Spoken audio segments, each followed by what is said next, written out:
Oleh karena itu, dalam kesempatan ini saya membawakan 10 kata. InsyaAllah ada positif, ada juga negatif, tapi saya mulai dengan negatifnya, khususnya sama anak kita. Karena dalam pendidikan sangat luar biasa perhatian Islam dalam pendidikan. Islam sangat memperhatikan pendidikan anak kita, sistem pendidikan anak kita, perhatian kepada anak kita.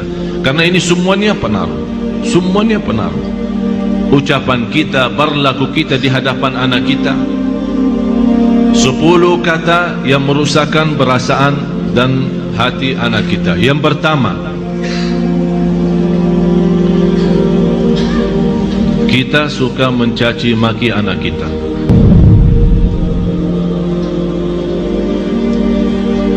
Ini sebuah bahaya, apalagi kalau kita lagi emosi. Dan saya selalu sampaikan kepada jemaah, kalau lagi emosi, jauh daripada anak,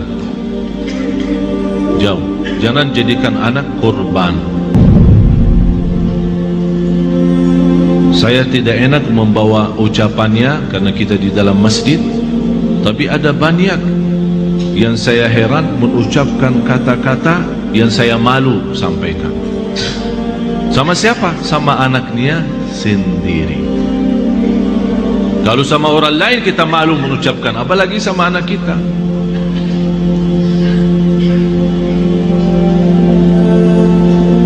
Jadi salah satu kata yang pertama dari 10 adalah caci maki. Yang kedua, kita menghina anak kita. Bagaimana menghina anak kita? Di depan kawan-kawannya. Kalau dia bersama kawan-kawannya di dalam kelas atau di sekolah, kita datang jemput atau hantar, tapi kita suka menghina anak kita di hadapan mereka.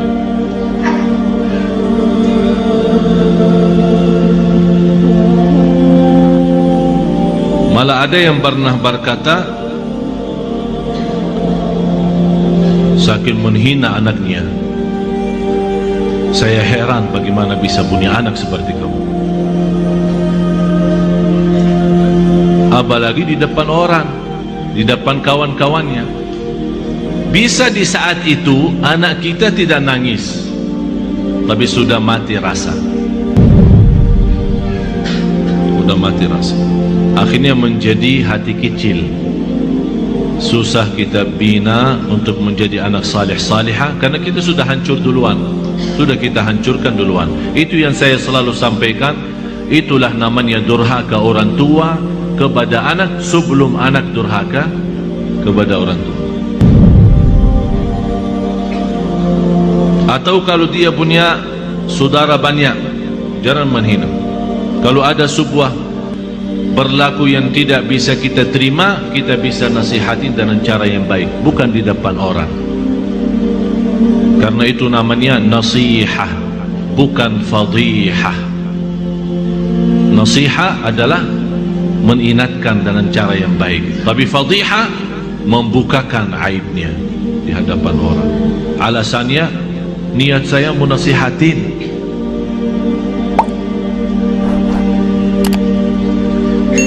Yang ketiga, selalu kita suka membawa bandingannya dia sama orang lain. Ini lihat, abang kamu jauh lebih pintar. Ini lihat, anak itu luar biasa. Kamu tidak bisa seperti mereka. Itu tidak bahaya itu. Ini mengakibatkan apa? Kecil hati. Yang kedua, benci sama orang itu. Akan menimbulkan rasa benci.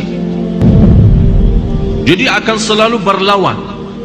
Di mana ketemu kalau diajak main tidak mau sama. Karena kenapa? Karena kita selalu bandingkan ini A sama B. Apalagi kalau dia punya adik-adik yang lain. Coba adik kamu, abang kamu, kakak kamu, pintar bacaannya, pintar najinya, pintar salatnya. Kamu apa sih? Ini mohon maaf, ini bukan sering terjadi, malah saya sendiri mendengar di hadapan saya ibu yang membawa 3 anak Yang dinyakiti perasaannya satu.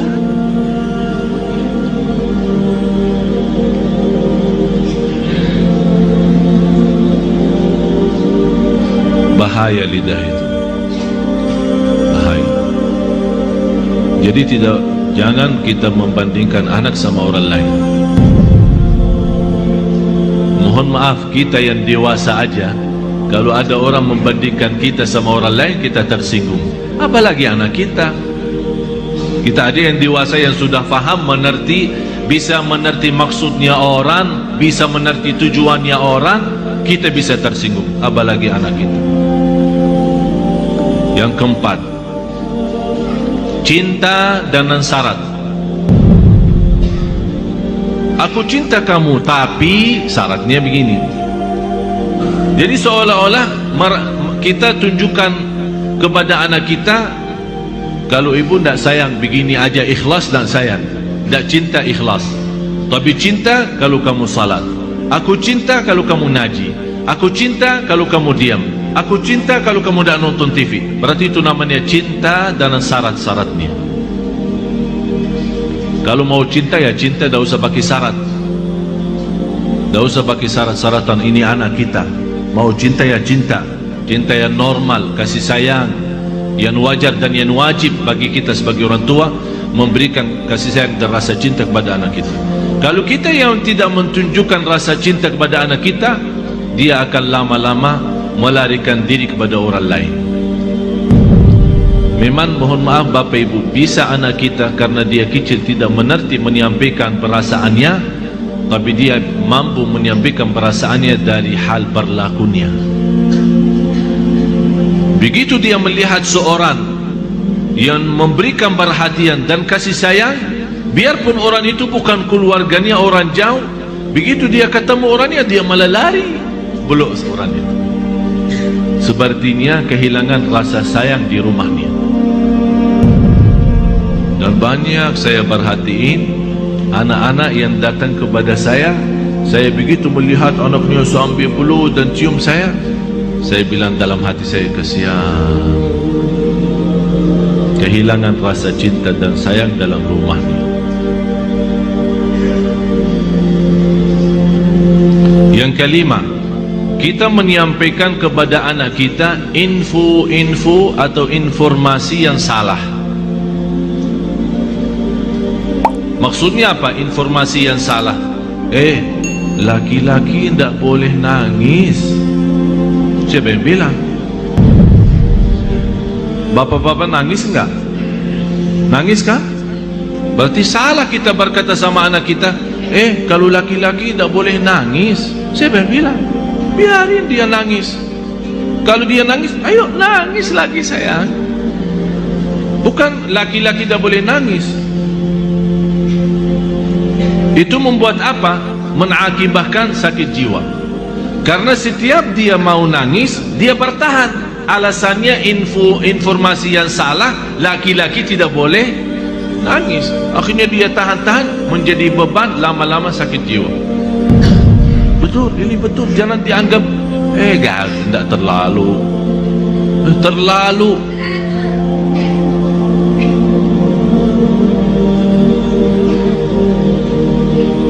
Yang keenam, ini yang lebih bahaya.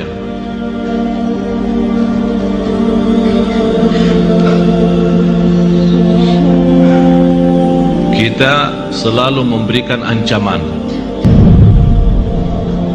Ayo makan habisin, kalau tidak datang hantu.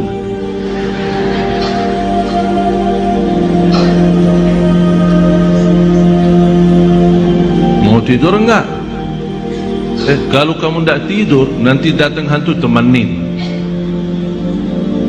Ini selalu kita, niat kita apa? Niat kita supaya dia cepat tidur, tapi mengakibatkan dalam perasaannya banyak hal yang tidak bagus.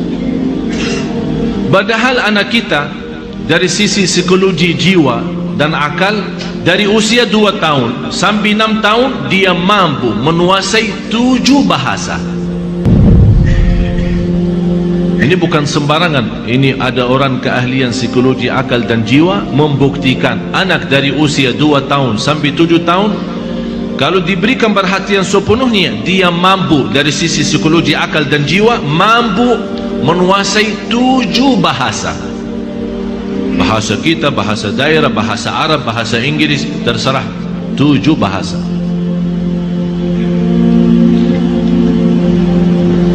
Tapi kenapa kita sia-siakan kesempatan ini yang masih luar biasa? Kenapa kita siakan?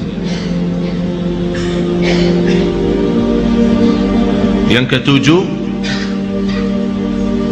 kita selalu melarang anak kita berlaku sesuatu tapi tanpa sebab.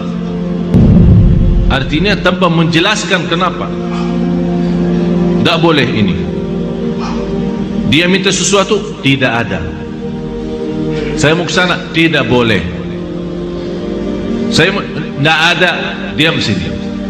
Jadi kita suka larang, tidak boleh, tidak ada, tidak bisa, tapi kita tanpa menjelaskan sebabnya. Kalau anda mau larang, tolong jelasin sebabnya. Tak boleh nonton TV kalau sudah malam, karena nanti mengganggu matamu. Ini ada alasan kenapa kita larang. Kalau makan sampai habiskan makanannya, karena di dalam makanan ada barakah. Kita tidak tahu di barakahnya yang di mana.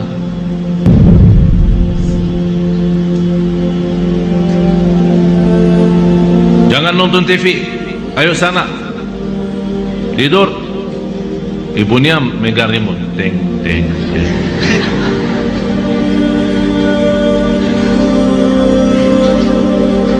Anak kita bisa pendiam ya. Mungkin ada di antara anak ibu-ibu yang suka lawan, tapi ada yang diam sudah masuk ke kamarnya. Tapi Allah Maha tahu perasaannya apa di saat itu. Dilarang nonton TV, malah ibunya enak-enak nonton TV.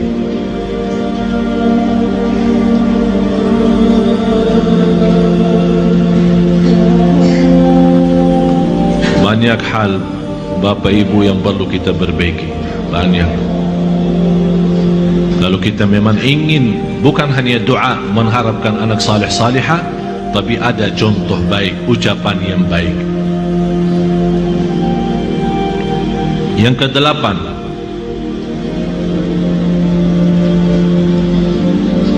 menghancurkan perasaan atau menghancurkan kepercayaan anak terhadap dirinya. Kamu bodoh selama-lamanya, tak bakal jadi pintar. Astagfirullahaladzim, ada orang sejahat itu. Jadi walaupun dia sudah ada niat untuk berikhtiar, berusaha, kita sudah habis-habisan, tak ada. Memang kamu diciptakan oleh Allah bodoh seperti ini. Saya nyesal punya anak seperti kamu. Saya benci hari kelahiran kamu. Bapak Ibu, saya mengucapkan ini bukan dari saya. Saya punya telinga mendengar apa yang kata orang. Masa saya benci hari kelahiranku, hari kelahiran kamu? Jadi seolah-olah mengikatkan hari kelahiran anak kita hari misal Sabtu. Jadi saya benci Sabtu gara-gara kamu. Ya Allah, ini sudah betul-betul menghancurkan total anak kita. Yang ke-9, kita berdoa terhadap anak kita doa yang buruk.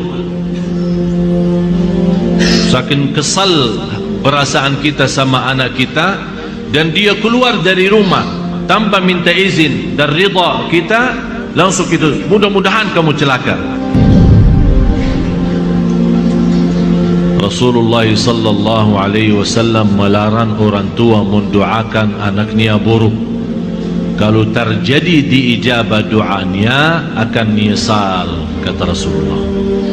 Biarpun ibunya, biarpun bapaknya betul-betul sakit hati sama anak, begitu dia mendoakan celaka, terjadi kecelakaan itu, pasti dia nyesal dan sedih, bisa nangis, dan bisa tidak memaafkan dirinya terhadap apa yang telah dia ucapkan. Kalau anda tidak mampu saking sakit hati sama anak kita, tidak bisa mendoakan baik, kembali lagi lebih baik diam. Kalau tidak bisa berdoa baik, lebih baik diam. Tapi bahaya, jangan mendoakan anak ini celaka. Salah satu kawan saya yang pernah saya ceritakan, yang punya 3 impian, 3 harapan, ingin kembali sihat, karena dia sekarang sakit lumpuh dari umur usia 18 sampai sekarang hampir 40-an. Dari umur 18 tahun, sekarang 40-an, sampai sekarang dia dalam kondisi lumpuh total, tak bisa bergerak sama sekali, masih bisa berbicara saja. Di antara harapan beliau, sebagaimana saya pernah jelaskan, ingin kembali sihat walafiat supaya bisa megang Al-Quran, ingin kembali sihat walafiat supaya bisa nikmati sujud, ingin kembali sihat walafiat supaya bisa memeluk orang tua dan mencium orang tua. Akibat sakitnya dia sampai dari sekian tahun, dari sejak 18 tahun umurnya sampai sekarang 40, sebabnya dia terjadi begini adalah doa orang tuanya. Karena dia pernah pulang tidak ke sekolah, orang tuanya tanya, kamu sudah sekolah hari ini enggak?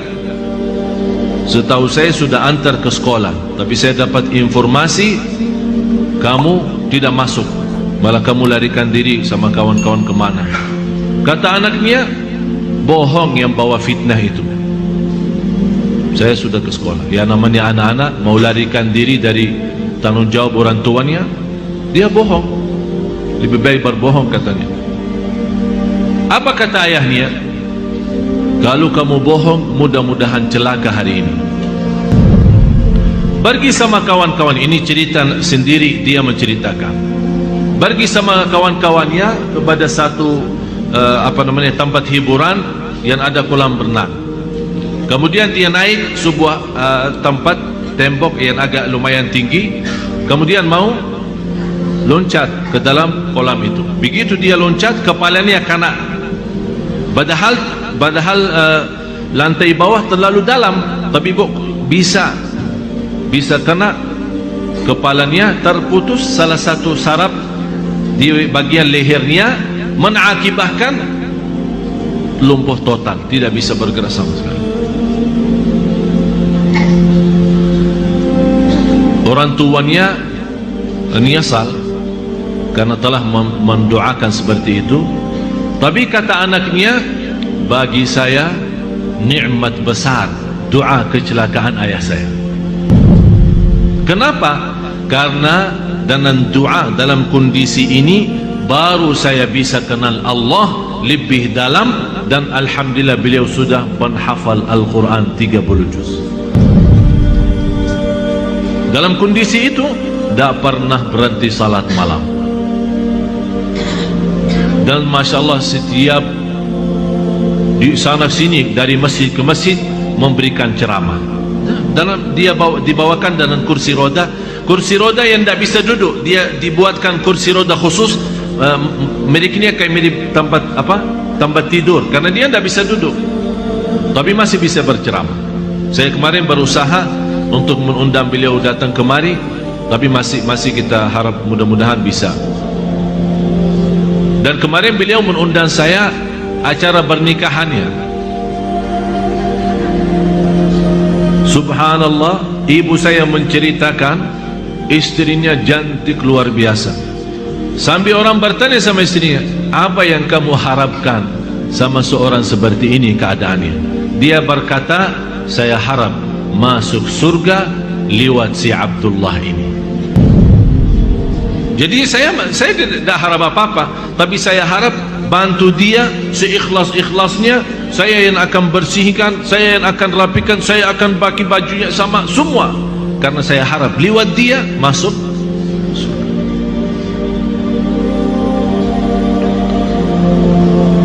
Yang terakhir 10 kata Yang ke-10,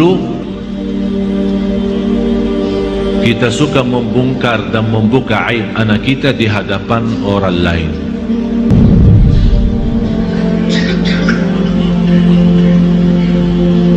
Ini anakku dah ada malunya, kalau tidur suka kencing di atas tempat tidurnya, suka buang air di tempat tidur. Capek aku setiap hari bersihin tempat tidurnya karena bekas kencingnya. Ini kan dicerita sama kawan-kawannya di sekolah. Apa yang akan terjadi? Kawan-kawannya apa? Senang atau gimana? Kesempatan kan? Setiap dia tanda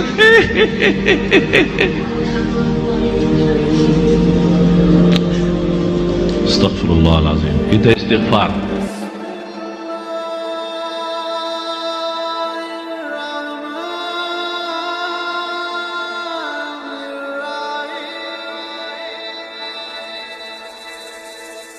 Bismillah.